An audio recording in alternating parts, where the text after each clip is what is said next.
Swayam Prabha. Digital India. Educated India.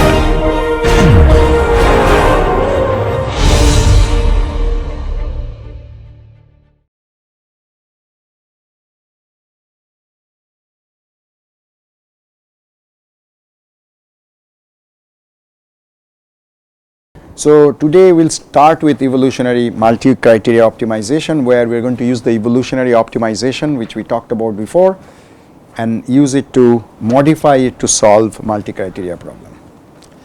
Okay, so first I'm going to show you these classical methods we talked about, but what are the difficulties with that, like weighted sum, epsilon constraint, some early EMO methods and some current state of the art, how do you handle constraint, and probably an applications study.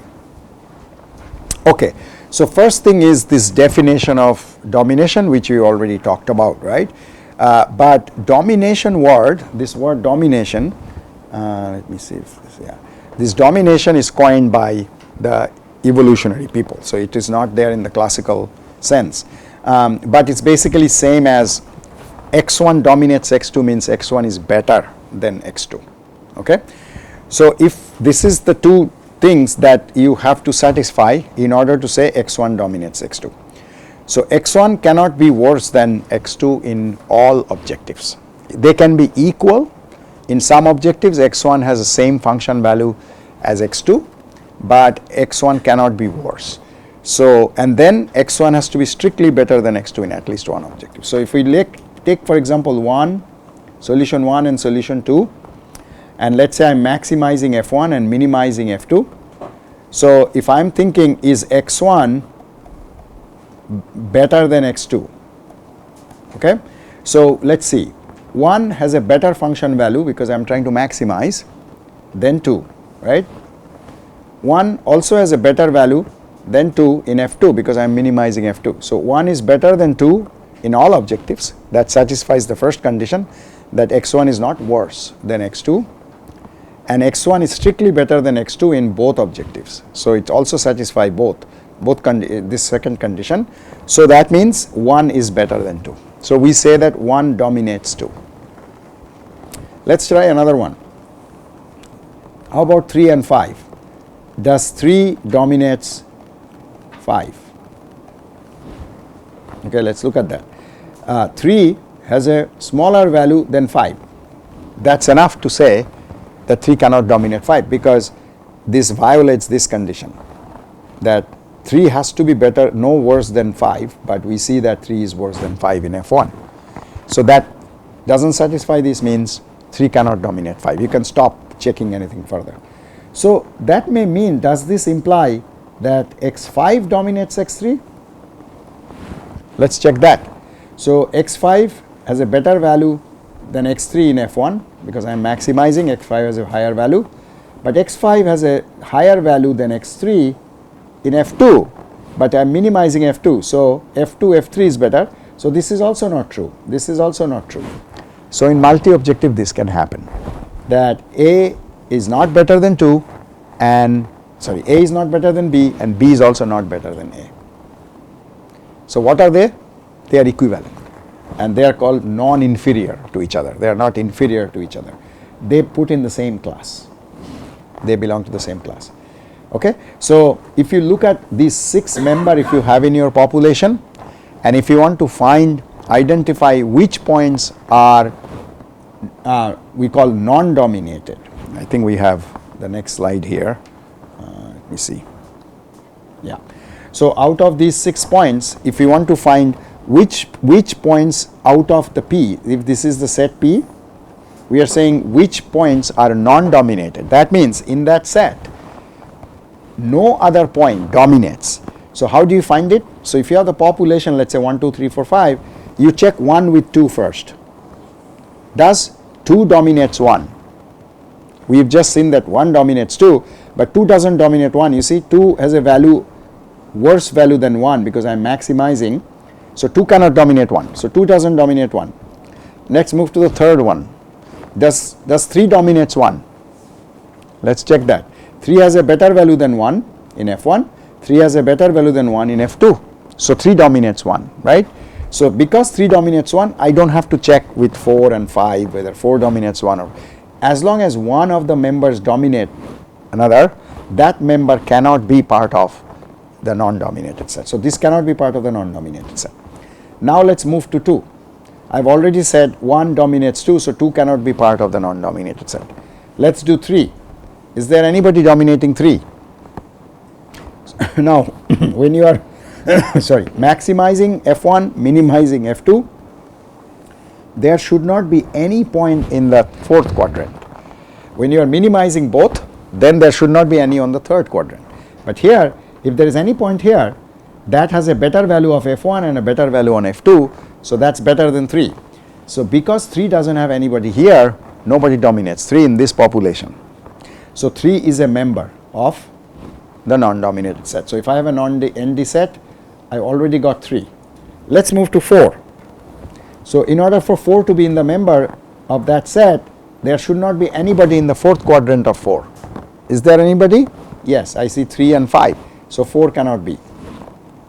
Let's move to 5. Is there anybody who is in the fourth quadrant of 5? No. So 5 goes there. That's it. So this is how you identify the non-dominated set of a population. So P dash is this. Okay. You need, if there are n points, you need n log n complexity computations to find the non-dominated. First of all, you don't know how many of them will be there, but this process that I described, you can make it little faster and you can have n log n. If for m equal to, for objective equal to 2 and 3, you could do this. If you go to 4 onwards, okay, then you have a power here to the power m minus 2. So it's just every time you add an objective, you increase the complexity by log n times. So it's a very fast way of doing it. Okay, so this is one thing about a set of few points and identifying the non-dominated set. Another thing about the Pareto optimal set. So what is that? So I may have, so this could be my, you see this yellow part, this could be my overall feasible space like Z that was talking about, right? And I'm maximizing this one and I'm minimizing this one. Okay, so where is my Pareto set? As I said that there should not be anything on the fourth quadrant. So take all the points, take this point, there is nothing on the fourth quadrant, so this is part of the Pareto set. So you will see that this red line is the Pareto set for that yellow part, right? So now we have few representative points here and the non-dom, oh sorry, I forgot the sixth one. Sixth one also belongs here, belong there. So basically here is a front, that's called the front number 1, that's a non-dominated front. That is different from the Pareto set, because in order to have the Pareto set, you need to have every point on the search space in this set. I only have 6 points here, but you need to have infinite points and then apply this logic, then you get the Pareto. But that's not the recommended algorithm. We will have much faster algorithm to get to the Pareto set. But this is the way you can visualize. If you have the entire feasible set and you apply this non-domination principle, then what you are going to get is the Pareto set. Okay, I want to go back to another thing here. So I've identified 3, 5 and 6 as the non-dominated set. Nobody dominates them in my set. If I temporarily discount them, I'm left with these 3, right? I can again apply this non-domination. I'm just not going to consider 3, 5 and 6 anymore because I've already classified them. So does anybody dominate out of the 3? 1. Let's look at his fourth quadrant. Neither 4 nor 2 belong here. So yes, this is belonging to the second non-dominated class. So I call this maybe P1 dash.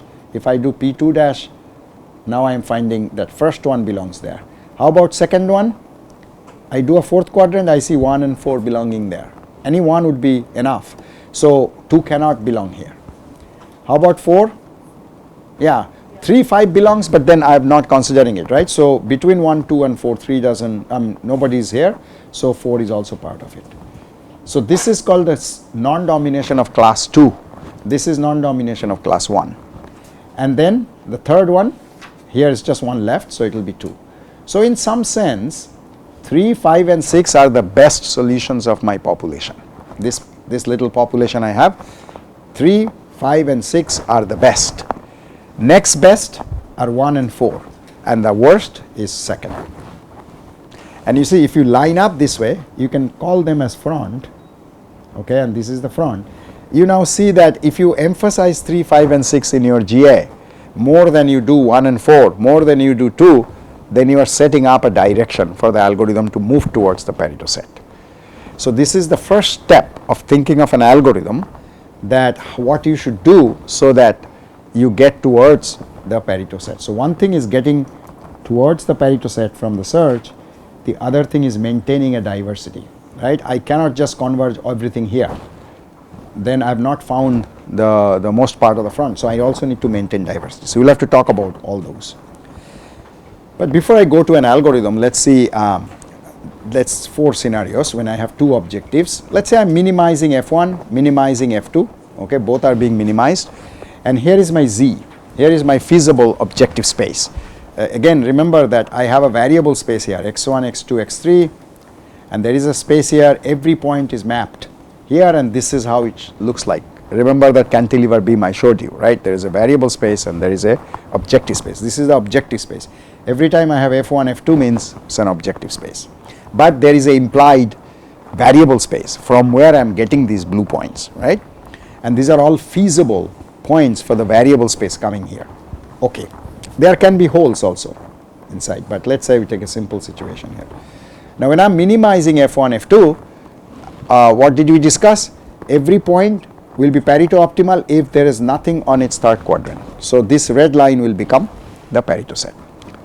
Let's now say another situation where I want to minimize F1 but maximize F2 instead of minimizing F2. Then there should not be anything on the second quadrant, which means there should not be anything here, because here will be better than this. So my Pareto front moves now here and here, as we have seen on the other example, because this point is going to dominate, this point is going to dominate this entire thing, including anything over there. So, so none of this can become the Pareto set, right? Okay. So same thing. So no, this point is going to dominate this entire thing. This point is going to dominate this entire thing. So this gets dominated, all this part gets dominated when you have this point. So this cannot be part of the Pareto set. So the next one will be right there. So this and this together is my Pareto set. So you see, Pareto set can be disjointed. It depends on your nature of the objective space. Next, let's look at maximizing F1, minimizing F2, the one we just did, and it is this corner. And when you are maximizing, it is this corner, because nothing should be on the first quadrant. So depending on what you do, which one you minimize, which one you maximize, it's always a boundary part of the feasible objective space that becomes your Pareto set. Here it is this boundary, here it is the other boundary over there, here it is this part, and here it is that part.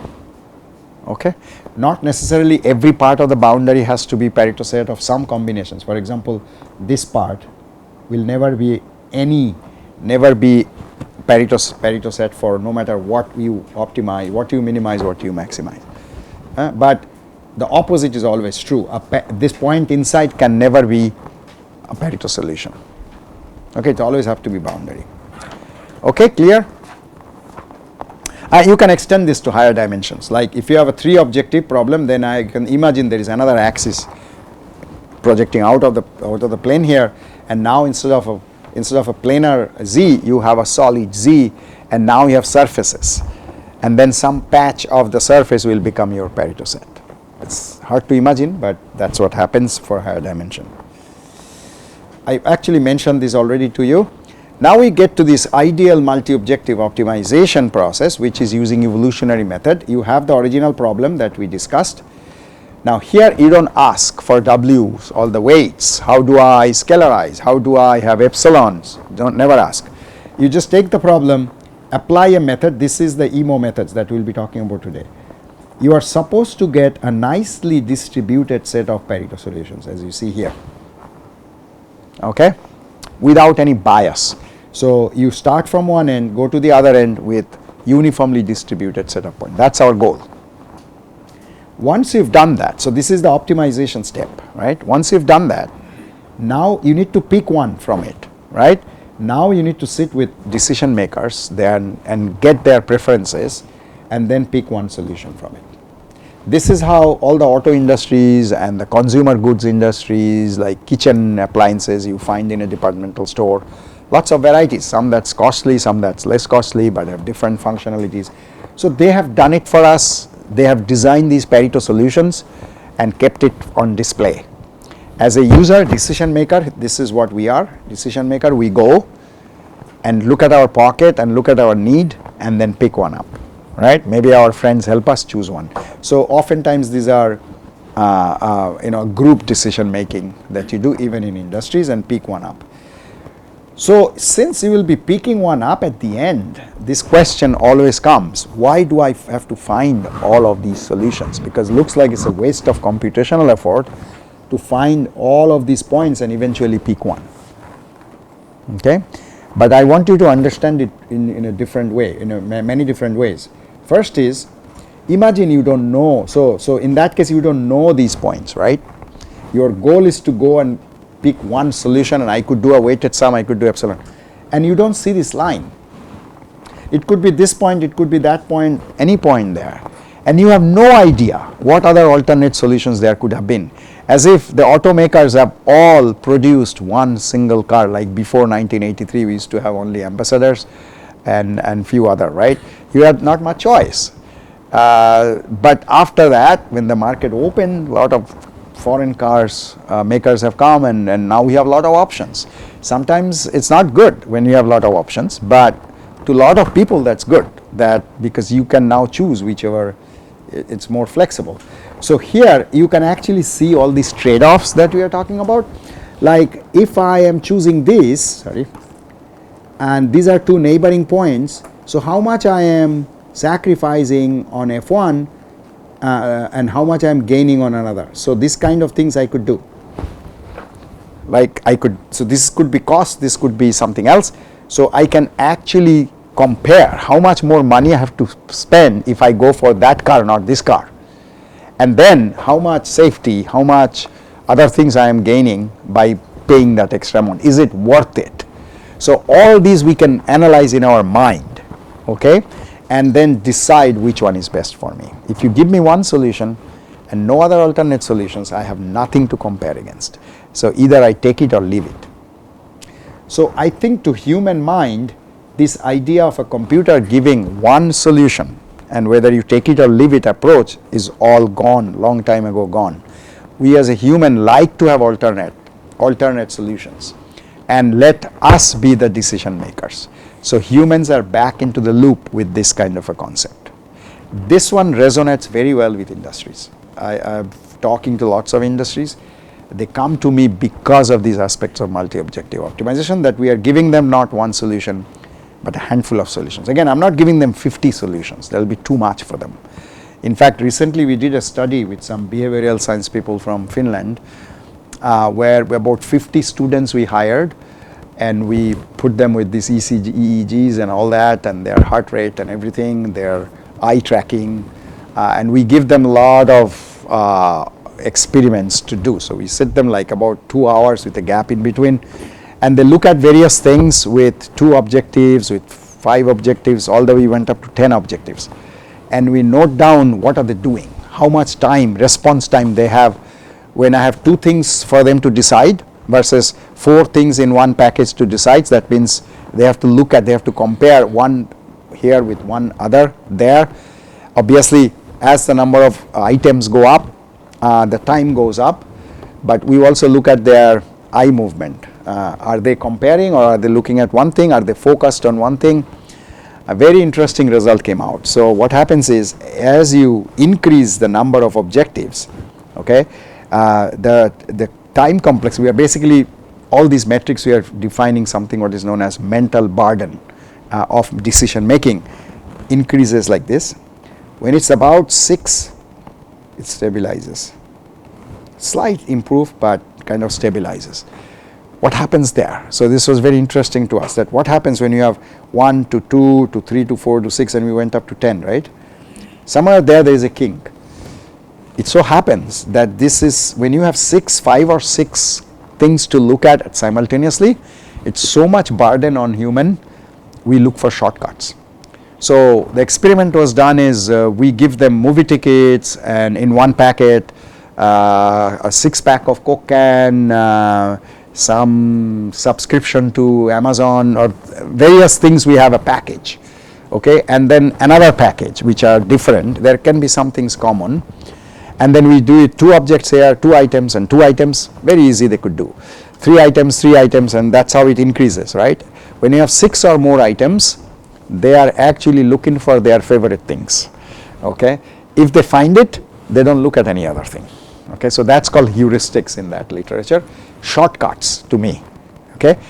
I think the same thing may be happening if you are framing a 10 objective problem from industry or from your area, and you have to make these decisions, 10 things you have to look at before deciding which is better. Human minds cannot spend that much effort, right? So we also need to look at this cognitive load that we have, okay, to do this kind of decision making. So far these have been ignored, okay, and we say, in fact these days our best journal, if you want to publish a paper in EMO, unless you have 5 or more objectives, like best if you have 8 or 10 or 12 objectives, it will not going to be accepted. The reviewers will send it back saying have more objectives, and so this paper may address that and say, hey, let's not ask always more and more objective, because people find shortcuts to do. They will probably not look at this 10-dimensional space.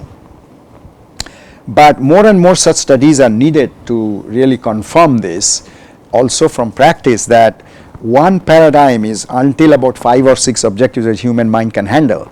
Another thing, what we should do for beyond that, because the problems will come. We often get problems with 11, 13, 14 objectives. I will show you one 14 objective problem later. But this thing will come, but decision making involves human, and we also have to look at the limitations of the human. So anyway, but this is not an easy task also to get from these solutions back to one. I am not undermining that, but lot of people in the computing area, computer science, I should give you this example. So these software, search-based software engineering, software engineering is a big area, right? But search-based is using optimization to find for faults in a code. Before you release a code, you should look for any input setup that's going to screw up your code. It's going to go into a loop, infinite loop or something. It may not be obvious, but you can apply optimization for that. So optimization used in a negative way, but a lot of people, that automatic software testing people, they do this. So there is a whole bunch of people that are working in this now. They have their annual or maybe biannual conferences. So in one of the conferences, they invited me to give a talk on multi-objective, because they were planning to do that. Is the microphone working? Yeah, working, right? Yeah. So so they were planning to use multiple criteria for arriving at those things. So I gave a full hour talk, and then there was then question session for another 10-15 minutes. So there was a student from UK, a PhD student finishing up in this area. He stood up and he asked me a question that, so I will give you an example which I showed them later, okay, it's coming, but it's from practice, very practical, with 14 objectives. And there I was also telling them how to make decisions. So this part is algorithmic because it's optimization. This part is more like heuristic based, and now you come with your choices, whether you like this objective more than that objective. So you need to talk to people, interview the decision makers and all that. So I gave a brief overall description of that. So he stood up and said, are you asking us to go out and talk to people to solve problem? First I didn't understand what he said. So what he meant is, are you asking us to go out of our office and consult with people to see whether you like this solution or that solution? I said, yes. Do you think you can solve world's problem sitting in your office? A lot of computer science people think that way. Okay, they can solve everything sitting in their own corner. That's never true, right? All those of you who are in industry know that very well, right? But that's interesting. But that was easy answer for me. But then he asked me an interesting thing. He said, but I'm finishing up my PhD, and I had to never take a course of how to talk to people. That is true, right? Any of you taken a course on survey, some kind of surveying, where you have to go with your notebook and talk to people on the street, or maybe knock some doors and housewives ask, what do you like, how much water you use, and no? But those of you who are in civil engineering probably have such a course, you know? We didn't do? Practically. So when you leave from here, go a company, you know, within a year or two they're going to send you to do this kind of survey. But many of our courses are not geared towards that. So I think we should have, for every one of you who are problem solvers, we should have at least a part of a course where you do some surveying, gather data by talking to people, maybe calling on phone, get some data, and then analyze those data. Otherwise, you are not seeing that part of the flavor. Do you know how to talk to an unknown person? How do you start? So you meet somebody on the street and you like his face, you said, okay, I want to talk to him. So how do you start? What do you say? Because it could be annoying to him. First thing you have to see is how busy is that person. If he's going very fast, don't bother, right? But looking at the face, you can figure out, is this a guy who can be little cordial to me, or angry looking person? So don't forget. So there are a lot of things that is psychological, and engineers don't have that angle. And they are poor judge of people's faces and people's mind. And this requires skills, but there are a lot of tricks which you can do. If you have an opportunity, but you have a social science department here, I suppose, right? Part of the humanities. If anybody is teaching any course like that, or outside the campus, if you find an IIT Madras takes that kind of credit course, please do that. It's going to be very, very helpful. Something that is entirely different than computing. Just psychological, I would say, kind of course, and surveying kind of course. These are very useful if you want to be in this particular area.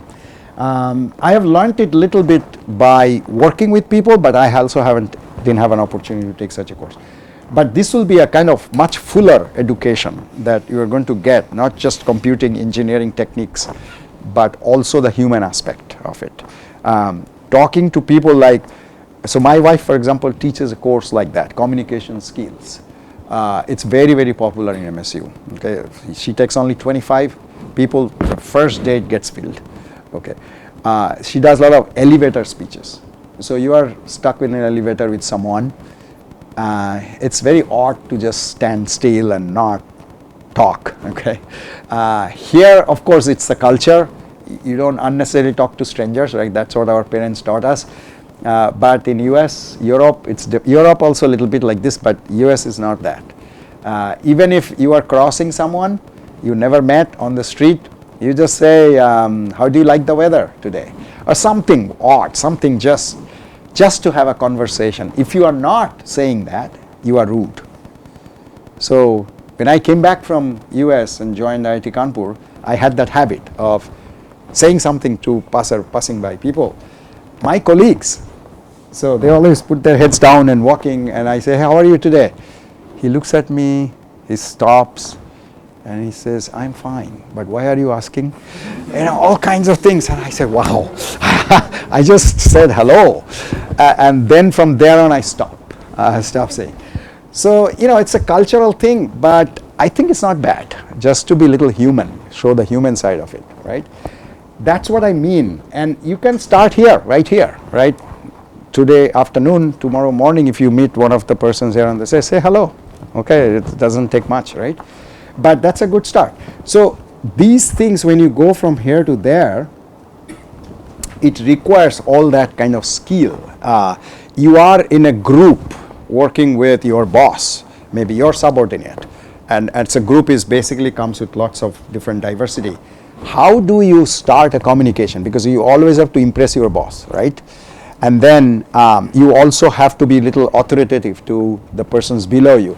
How do you start a conversation? Do you agree on everything? Or do you also show that you have a mind on your own? Your boss will like that.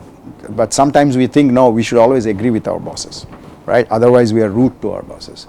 A lot of boss may like that, being always agreeing, but not everyone. You should always show that you have a separate mind which is logical, which can be good for the company and things like that, and then everybody appreciates. I'll tell you that. So where do you say what so that the information provided is useful in making such decisions? We are not going to go in this course in details of that, but what I'm telling you is a flavor that when you are in this decision making domain, all these human aspects become important, and you may have to take some courses or at least have some exposure on those. Okay, so these days a lot of algorithms and methods are coming out where we don't first do optimization and find the whole set and then make a decision. This is a two-step process, but rather we have a diagonal step where we do few iterations of optimization and we get some Pareto, not Pareto then because we haven't converged to the Pareto set, we call it non-dominated set. Like, if I go back here, this is the Pareto set because this is my entire thing and this is the best possible solution. These are Pareto optimal solution. When you give me these 6 points, here is my non-dominated set. Okay, that's different from the Pareto set. So if it's not Pareto, we call it non-dominated. There is a trade-off between them, but it's not Pareto.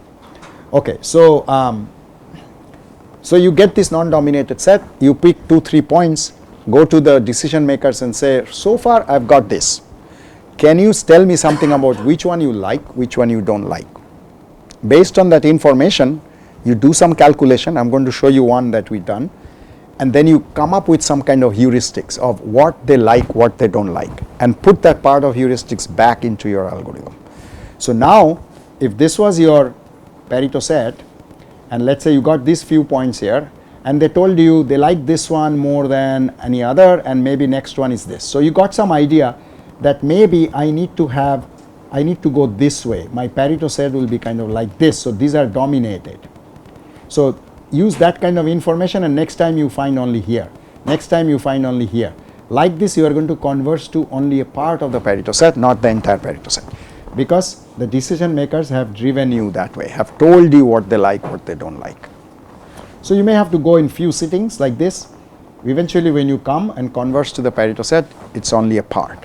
So that's kind of the not finding the entire thing and making a decision at the end, but decision making along with optimization. This is the future, I think, and we've just started with some ideas there, but there are much more needs to be done there. Okay, so let's stick with the two-step process. First we are going to find the whole Pareto set, and then we're going to defer the decision making. So in that case, if you get, so this is my Z, if this is the entire set of solutions I found at the end of my algorithm, are they good? I see that there are good diversity, but none of them is close to the Pareto set. So in that sense they are not good. How about this set of yellow points? They have all converged to the Pareto set. All are optimal, but they don't show me a major part of the Pareto set. There is no diversity. So no convergence here, no diversity here. Both of them are bad. Okay, so if an algorithm is doing any one of them, they are not as good. But it's the one that are in the black have a good convergence and a good diversity, almost uniformly distributed. That's what we are looking for. So any algorithm we are going to design should be able to do and find these black dots of points, right? So convergence is important, which was also important in case of single objective, but now I have an additional goal that I want to find as diverse a population as possible. Okay, so why population approach? Why evolutionary method for doing this task, that convergence with diversity? Why? I have a population. Let's say this is my population. I've got one super individual here, came from crossover, mutation, whatever. Next generation, this will be the best solution, right? This is going to cross with that guy and probably create something here. This is going to cross with that guy, probably create something here. This is going to cross with that and probably create something here.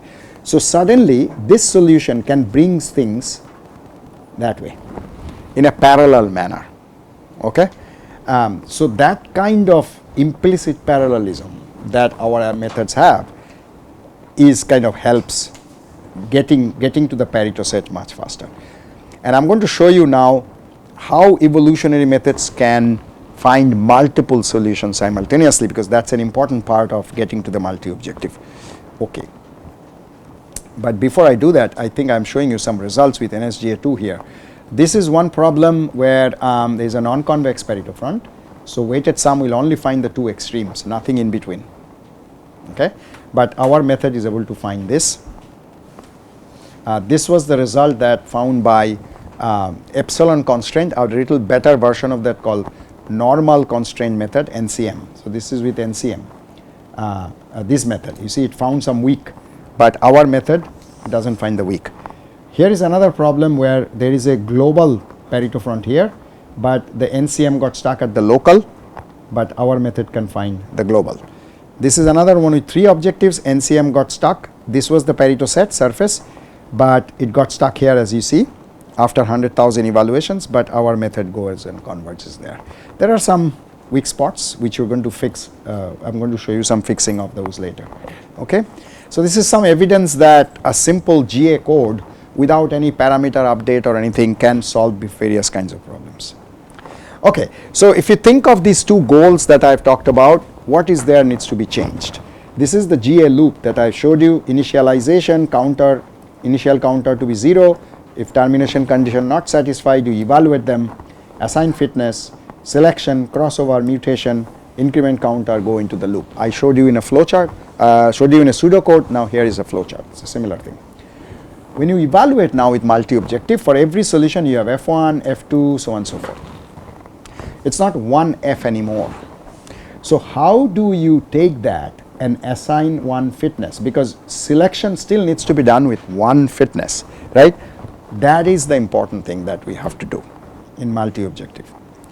Two things we have to keep in mind: diversity and convergence. Now if you look at diversity, this can happen in two spaces now, because I have a population of X, right? X1, X2, this is my population. I also have F1, F2, F3 for every population member. I also have F. So the variable space and the objective space. This is the variable space, this is the objective space. If I take all these 10 different solutions here, if I look into the variable space, they may look like this, which means this one is isolated, this one is isolated, and there are a lot of crowding here. If I look at the same solutions in the objective space, they may look like this, where there are a couple of them isolated and many of them are clustered together. Most likely in practical problems, these are here, and this may be going there and this one may be going there. But in some very nonlinear problem, it could be one of them is gone there and one of them is gone here, and this one may have come here. It depends on the nonlinear functions that you have, right? So it need not necessary that the isolated point in the decision space is an isolated point in the objective space. Okay, just 2 days ago, I had a meeting with GM, and we had a problem like this. We noticed that it's a engineering design problem, but it's so nonlinear that the points in the decision space, which are close here, but they're very much diverse in the objective space. So it depends on the nonlinearity, right? It can happen. So now you have to decide which space you want to do the diversity preservation. You want to preserve diversity here, which means if I find the Pareto set, I will have a very nicely distributed set. Or they could be crowded here, but here I see a nicely distributed set of points. What's the difference? In decision space, if you have a nicely distributed set, means these solutions will look different from each other, because decision space is all about how the solutions look like. This is the performance space. Now if you get uniform distribution in the performance space, then you're saying, oh, I have good options with different performance metric values. They are not all very close to each other. Which one do you like? Do you like to see solutions that are usually very different from each other, and I don't care how their performance is, or I want to see the solutions, I don't care how they could be close to each other, but performance wise they are good distribution. You need to decide that first. We also have some algorithm where we try to maintain diversity in both spaces, but those are very uncommon. Most EMO algorithms are trying to do this, okay, because again, mostly populated by computer science people, they don't care about the variables, they care about the performances. but engineers, I believe, should care about decision space. But doesn't matter. Usually, as I said, there is a one-to-one. If this is diverse here, this is also diverse on the other space.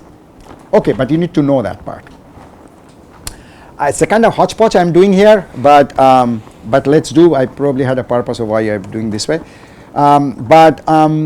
So how all these have started? Yeah, go ahead. Question. Previous slide. Yeah.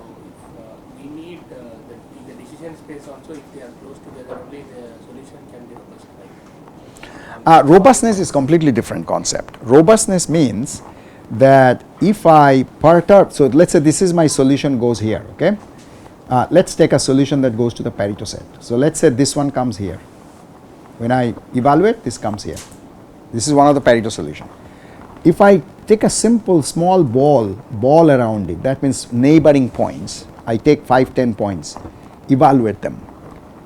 If they are all over the space here, let's say when I evaluate, they're all over here. That means it's very sensitive.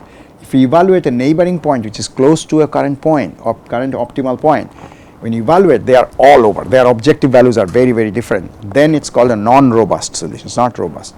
But if this point comes here, and if I do the same ball here, and I evaluate solutions and they are staying right here, that means it's robust. So sometimes, so this is, so we'll talk about it maybe briefly. This is your Pareto optimal set, but if this point is not robust, if you find the robust front, that means a set of points with robust solutions, it could be that it go like this. Your front goes like that because this part is not robust. So your algorithm is not going to find optimal solutions, rather find robust solutions. So robustness, I mean here, is in a different way. It's more of the sensitivity of how sensitive is your objective function with respect to perturbations in the variable space. So I was asking, for example, if we have a number of solutions which are close by in the decision space, it's good because the values don't change much in the objective space. Yeah. Engineering decision making. Right. So why would we like a diverse solutions in the decision space? Because if you give me 5 solutions, let's say these are engines, 5 engines you have designed for me, and telling me these are Pareto optimal, I don't want to have or like to have 2 solutions that look exactly the same with slight differences in them. To me, they are all equal. If you show me different technologies, different geometries, then I say, oh, they are different. Now I'm interested in seeing what are their performances. Okay, like maybe what is the weight, and maybe what is the combustion thing, some property of that. But if it's iota difference from one to each other, I know performance is also going to be very small difference there. I'm not interested. So when I say alternate solutions, I'm actually thinking of some change in the design, so that I'm kind of explored my design space. I found variety of solutions with lot of differences in them, right? Okay, so this field started around this guy, Vega, his Dave Schaefer.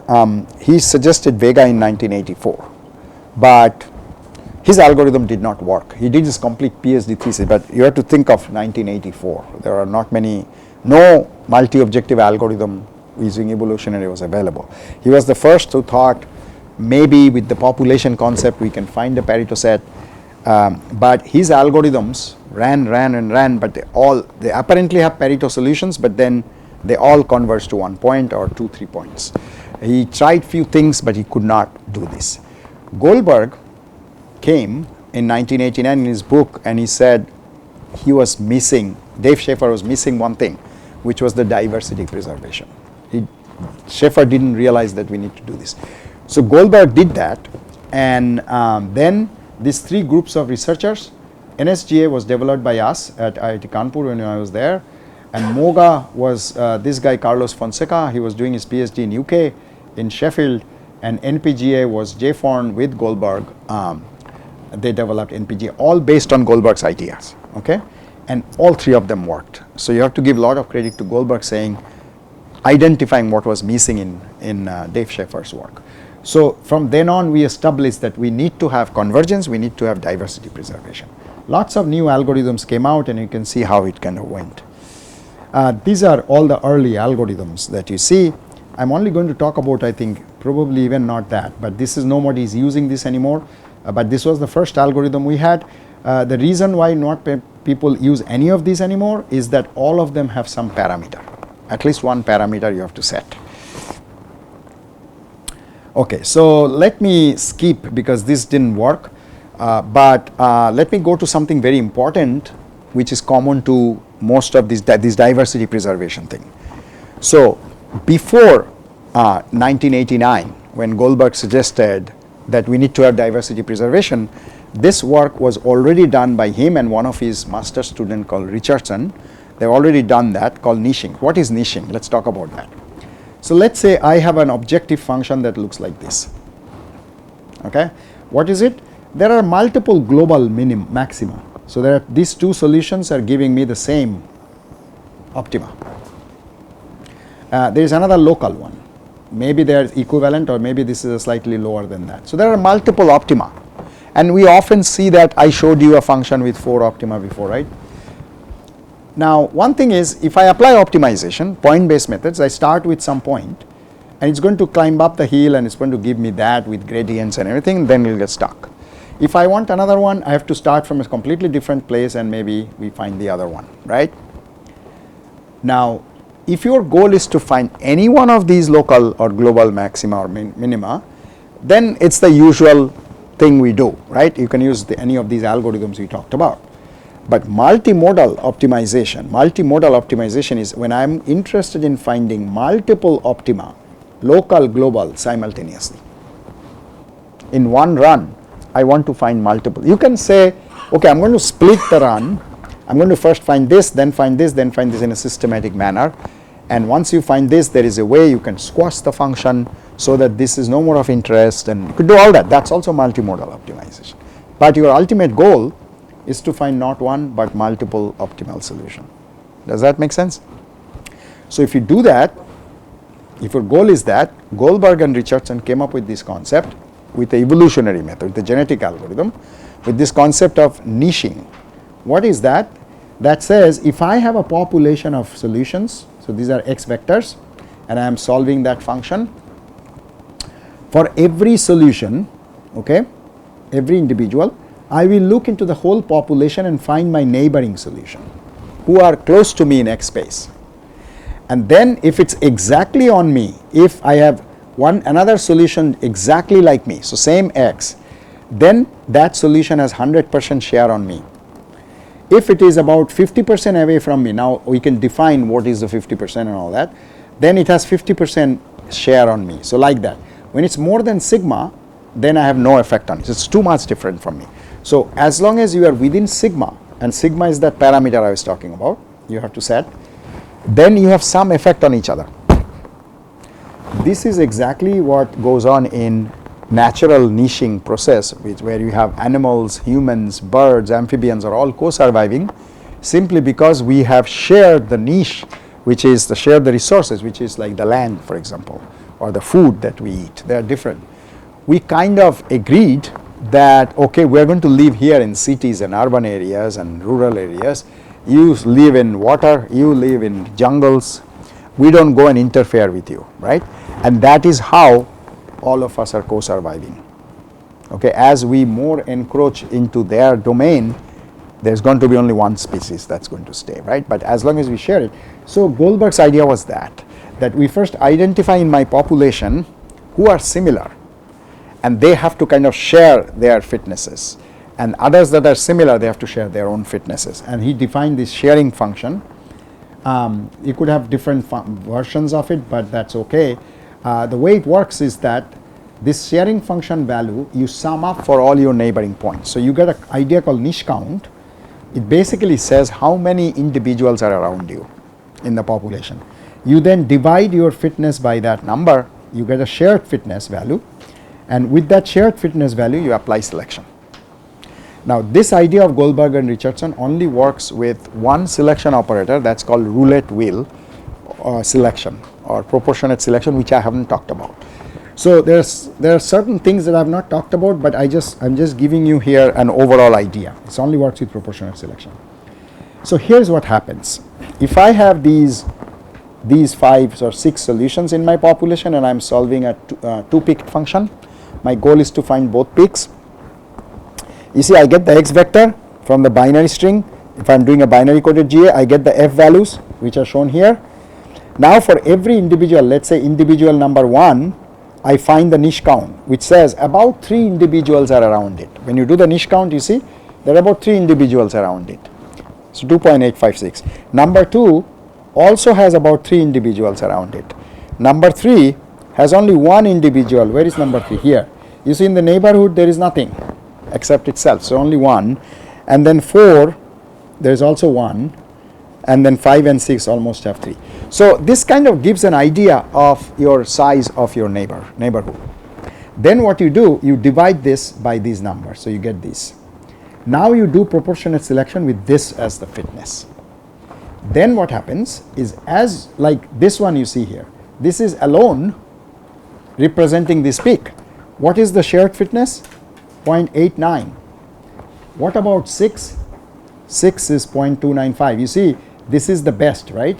So in the next generation, when you do selection with this, this will get 2-3 copies at the expense of some of these. So whenever you have crowding happening, your niche count number goes up, you get your fitness gets divided. So your effective fitness is low compared to the one that are isolated. So that's the idea, that's the balance that's being maintained, and this can go on as long as you run it. So you'll always run, if you run, always you will see equal number of individuals around each of this peak.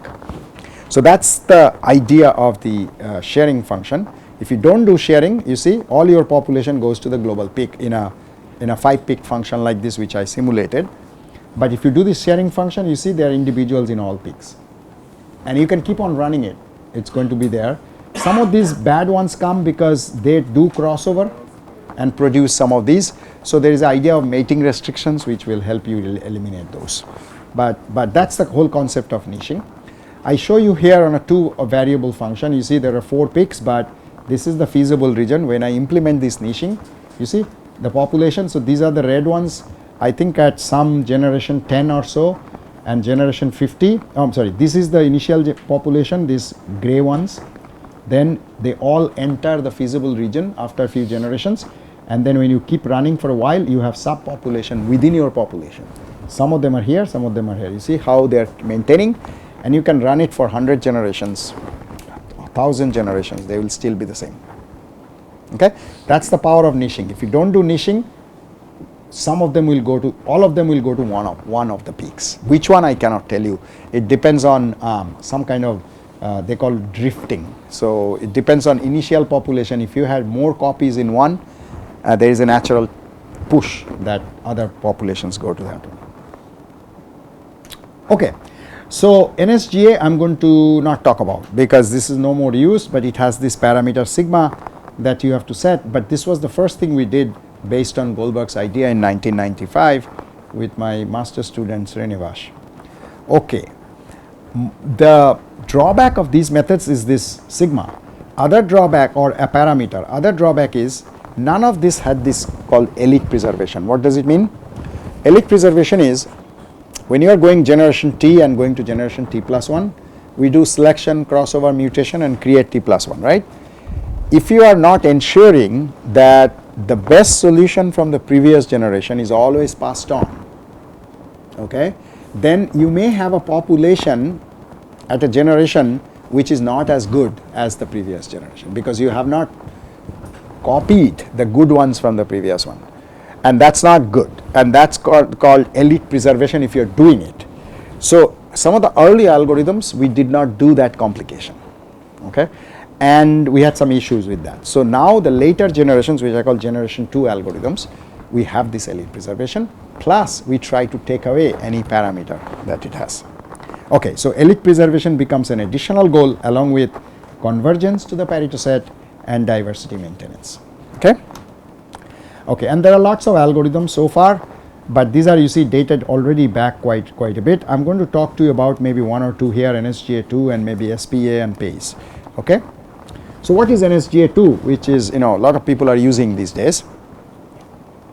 This is a old slide. This has now become about 50 plus Is it 59,000? Maybe 59K citations for this paper. So what it does, and a lot of commercial codes have implemented it also, and I'm not a part of any of these.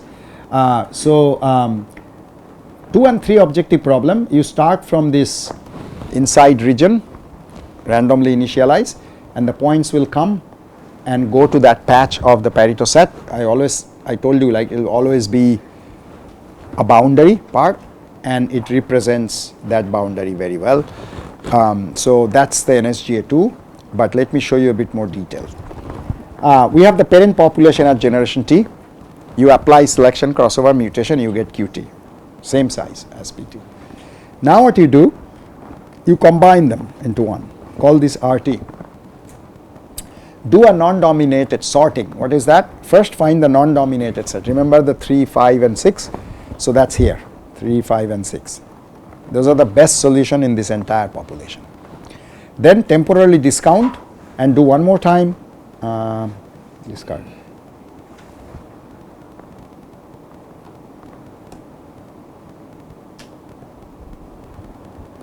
Okay, so then you discard them and do one more time, you get the second class, then third class, and so on and so forth. As you are going down, your solutions are getting worse and worse and worse. Now remember, from this 2n population, where n is the size, population size, I need to have n member. So which n I'm going to keep? So this one is the best, so I keep it. Second best, I keep it. Like that I keep doing. A point will come when I cannot take the entire set, because it's going to increase my population size and I don't have an algorithm then. So that means I need to be picky from here. Which one I use is decided by an operator called crowding distance. So far what I discussed is we are giving importance to convergence.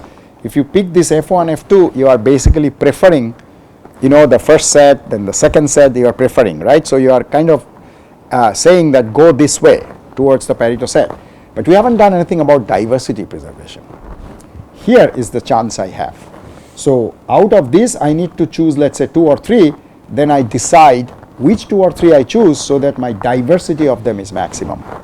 I may have, So let's say I've got these 5 points in my last set, this set. I have those 5 points, 1, 2, 3, 4, 5, right? These are 5.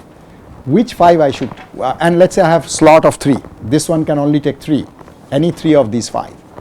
So the question is which 3? That's where this comes in, with crowding distance. The way I do is, we sort them in F1 first, in increasing order of F1. So this is 1, 2, 3, 4, 5. For the 2 extreme, we assign an infinite crowding distance because there is nothing on one side. To an inside one, we look at the one on the left, we look at the one on the right, and we note down this distance. Similarly for 3, we look at one on the right, one on the left and right, and this is the distance. For 4, one on the left, one on the right, this is the distance. Okay, we save them. Now go and sort in F2, all of them again. So now this will be 1, 2, 3, 4, 5. Repeat the process. We assign infinite. To this one we assign this distance, the neighboring distance. For 3 we assign this, for 4 we assign this, and we add these 2, we add these 2, we add these 2, we add these 2, we add these 2 infinity. Okay, what does that mean? That means for the boundary extreme points I have infinite crowding distance. For anything intermediate I am trying to fix a box touching the neighboring points, 2 neighboring points, and I am then calculating what is the perimeter or half of the perimeter of the box. So size of the box is my crowding distance. Now tell me, if I have to pick 3 points out of the 5, which 3 shall I pick so that I have a good diversity of them? So obviously the 2 extremes I am going to pick. So, and then which one shall I pick? Either this one or that one. This one, right? So if I do that, and then what does it? This is having the highest box size out of the 3. You see, this is the highest box size. So what we do is, after this crowding distance is calculated, we sort all of them in the descending order of the crowding distance, and we picked as many points we want from the top of the list. So infinite ones are going to go on the top, and then this, then this, then this, and then if I need 3, I pick the top 3. What if I have to pick 1? I just pick any one of them at random. If I have to do 2, then these 2. If I have to do 3, then these 2 and 3. If I have to do 4, then these 2, third, and probably that one, fourth. Okay? This works great for 2 objectives. For 3 objectives, this concept of fitting a box and all that kind of dilutes a bit, and it starts to show its weakness. But this is a very fast algorithm. This is what is an SGA2 is. So these are the 3 I'm going to pick. Okay, so and those are the 3 which are going to go over there. You have these 2 plus those 3 from here. You have the population. This goes here and repeat.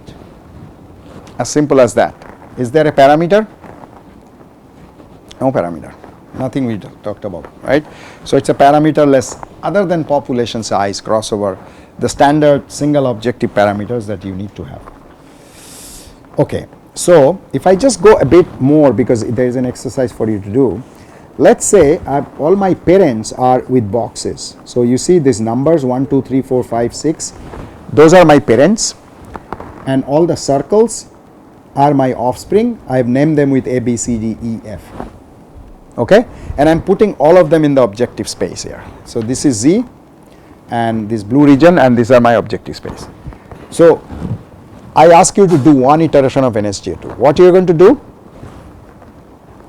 You are going to first sort them into increasing level of non-domination, which means, or rather domination. So the first front is going to be all the points where there is no point in the third quadrant if I'm minimizing both, right? So you see 5, what is that one here? 6, and then A. These are the ones, no, this is E, I think. This is the point E. So 5, E, and A has nothing in their third quadrant, but 1 has A in it, so 1 cannot be on the non. So basically you do non-dominated sorting. This is front 1 or class 1. Then you temporarily discount, and you have then B, 1, D, and E in the second class. Temporarily discount, and then you have 6, C, 2, and F in the third class, and then finally 0.4 on the fourth class. So first thing is to do is classify points according to non-domination, and this is n log n, as I said, for 2 and 3 objectives, right? So not very time consuming. Once you've done that, what we do in NSGA2, we actually copy the first. So there is population size of 6, right? There are 6 members for A, B, C, D, E, F, and then 1, 2, 3, 4, 5, 6. There are 6 members. So I need to fill 6 here. 6 population I need to fix.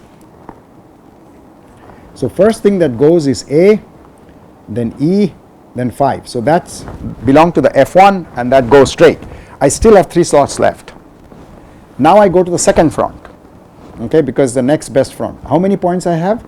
B, 1, D, E. Already there are 4 points. So I cannot take any one of the third front or the fourth front members because they are too bad. I only can check 3 out of the 4. How do? I apply crowding distance. So I isolate my second front here. Those are the 4 points, and do this crowding distance.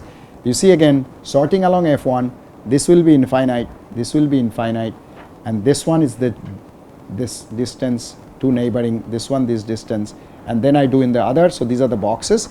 So this has the highest box, so it will be this guy I'm going to choose, and then 1 I'm going to choose. These are the 3 I'm going to choose. So this is going to be 3, B, and 1. So these 3, this one, 1, and 3. D is also deleted. So these 6 points go to the next generation. Again, create an offspring population and then continue like this. Is that clear? One thing you have to do though, and that costs someone almost his PhD thesis, is you need to normalize before you compute these distances. Because again, if this is 10 to the power 6 level and this is 10 to the power minus 6 level, you cannot simply add, right? So you need to normalize. So how do you normalize? Frontwise you take the minimum, maximum in F1, F2, and then map so that this becomes 0, this becomes 1, this becomes 0, that becomes 1, and now you compute these distances. That is absolutely necessary, okay? Otherwise you are adding apples with oranges. Does that make sense? The normalization becomes very easy in evolutionary methods because you have a population. You know min max. You can always do a normalization with that, right? Okay. Any question about it? It's very simple algorithm, right? And here is how it works. Starting with those points that are here, you see how with iterations they come, eventually converge to the Pareto set. There is nothing here for it to go. And there are about 100 points at the end we get. And if you keep running, the gaps will get filled and all that, you get better and better distribution. This is another problem where you could get stuck. This is ZDT4. Yeah, there are a lot of local Pareto fronts. See where it's almost getting stuck, and then a better point is found, it moves. Ultimately, this one is the global Pareto set, and they come and converge and then diversify to the entire set. Because we are providing infinite crowding distance to the edges, if this is your Pareto set and you have only come here and not here, this gets infinite crowding distance, right? This gets infinite crowding distance. So this will get infinite emphasis. You are almost accepting it. So that means this is going to create new points this way. So there is always a pressure to go towards the end. So this algorithm is really well thought of at the beginning without any parameter, and that's the reason why this is used so much. The first thing is algorithm has to work, okay, before somebody uses it. And with so many citations, it's not only should work, it should be very, very efficient without any parameter and all that. Because sometimes people ask me, many of my work like this has caught on. People are using like default, and some people ask me, is it by chance, or have you really thought about it that these are eventually going to be highly cited papers? You can never think of that when you work on today, 10 years from now, whether it will be highly cited or not, you cannot. But one thing you can be convincing yourself is, let's address the problem to my entire satisfaction. A lot of people don't do that. They just see what is minimal needed for me to get a paper. You may get a paper, but it's going to not have much life. If you want people to use it, you need to be happy first of all. Second is it serving some part to the community? You need to think that way. How good it is, how generic it is, and then you need to provide a code. These are absolutely essential things. Okay, there are some tricks to become to make a paper highly cited, but it's not in your hand. So you can only do so much, and best for that you need to know the field, what is missing in the field, and then try to address those. There is a reason why there is a gap in that or hole in that field, because it could be tough, and people couldn't figure out what to do. So if you can crack that, then you are generating a new area, a new idea. Obviously, it can caught on, right? Okay, let's look at strength Pareto. How am I doing with time? Yeah, maybe I should. Okay, let's quickly talk about these two methods and then I'll stop. Very briefly, SPA is different from NSGA2, but it's also elitist. I'm just going to show you with this example.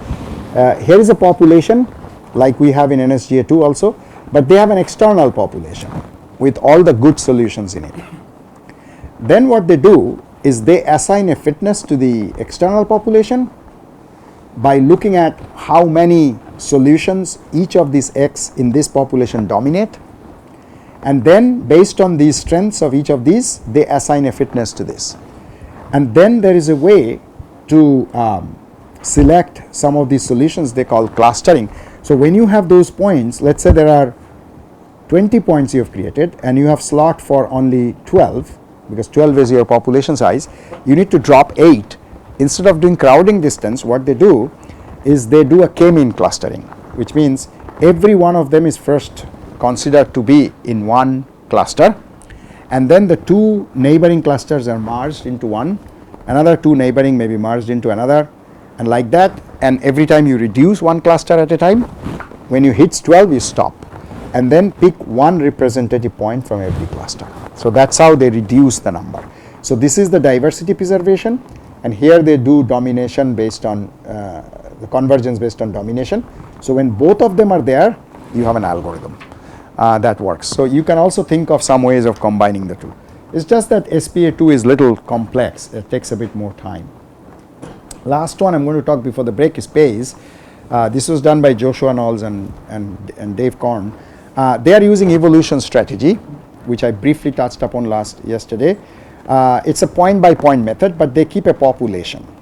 So once they create a offspring, they compare with the parent. So if the offspring dominates the parent, like this situation, for example, let me see this situation. If 2 dominates one of the archive member, then of course archive member is deleted and 2 is accepted, the child is accepted. If offspring that is created is worse than one of the archive member, like this archive member dominates it, then it's not accepted and the child is thrown away.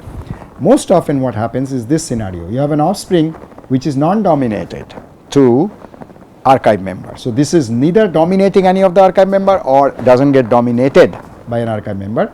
Then what they look at is, so this member, they divide the entire space into all these grids, okay, uniform size grids. Then they see where is the parent, which grid does it lie, how many individuals does it share with that grid, and how many individuals that offspring share with in the grid. If offspring is sharing with less number of points in the grid, then offspring is accepted and parent is deleted, right? Again, the diversity preservation is here and importance to non-domination is here. You need both of those things in order for an algorithm to work. This is a bit slow, but not many people use it this time, but they have very good citations as well. I mean, all over 5,000.